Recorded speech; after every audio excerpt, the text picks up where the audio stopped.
Half a century ago, a provincial team with an empty trophy cabinet somehow fractured the big northern city's dominance of Italian football. Cagliari weren't even from the mainland south, but hailed from the island of Sardinia. Enrico Albertosi was the flamboyant goalkeeper in the historic 1970 title-winning side.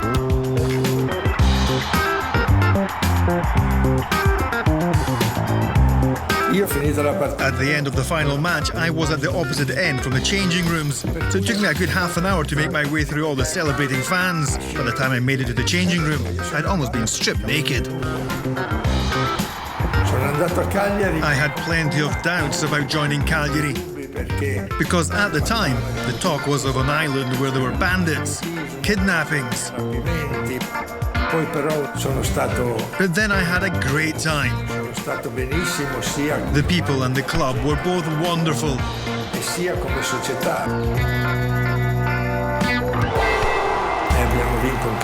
And we won a championship that won't be won on an island again.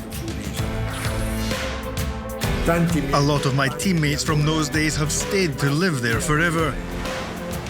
I go to visit them every 3 or 4 months. We meet together for dinner to catch up on old times.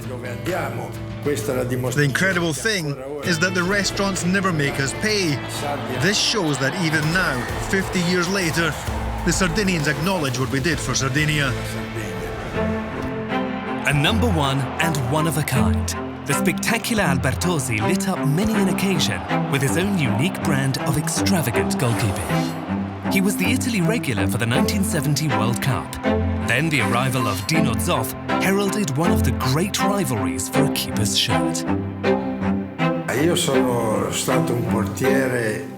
I was a goalkeeper who certainly left his mark, in the sense that many children were inspired by my way of playing. The role of the goalkeeper is such that he's only remembered when he lets in stupid goals. Every now and then, he must put on a show. My rivalry with Dino Zoff. We were two great goalkeepers, so it was normal that there was a rivalry and that there were supporters who stood up for one or for the other. I've no doubts I was the best. As the 70s progressed, Albertosi reinvented himself as a long-haired, heavily moustached last line of defence for Milan. At 39, he captained the Rossoneri to their long-awaited 10th Scudetto in 1979. In my box of memories of that championship, there is the penalty save in the derby with Inter when it was 0-0. They still went 2-0 up. And then De Vecchi scored twice in the final minutes for us, when I then did something I had never done before. I went to the halfway line. It was instinctive. I got there and I hugged him. I still remember it now. Now 80, Albertosi still knows one or two things about the art of goalkeeping and has followed the progress of the latest Milan star between the posts, Gigio Donnarumma. I would like to coach Donnarumma. He has shown that he's a great goalkeeper. It's a good save from Donnarumma. But he still has some flaws he's been carrying with him since he was young. He is very tall, and he uses his height to get to high balls easily.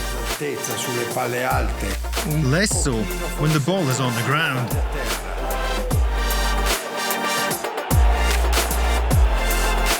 But sometimes he makes mistakes due to his having too much self-confidence. But that is what makes a goalkeeper great, not being afraid to make a mistake.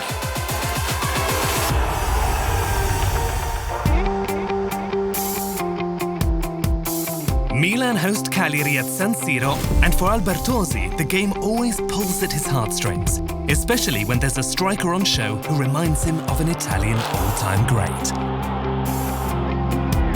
Ibrahimovic is a goal machine, an important player who drags the team along. I feel like I'm watching Riva at Cagliari again. He always wants the ball. He draws 2 or 3 opponents, and if he doesn't score, he let others do it. There's Ibrahimovic! Oh, the goalkeeper couldn't quite get a hand to it! Cagliari are safe while Milan have Europe on their minds, so they'll be out to win at all costs. I think they will.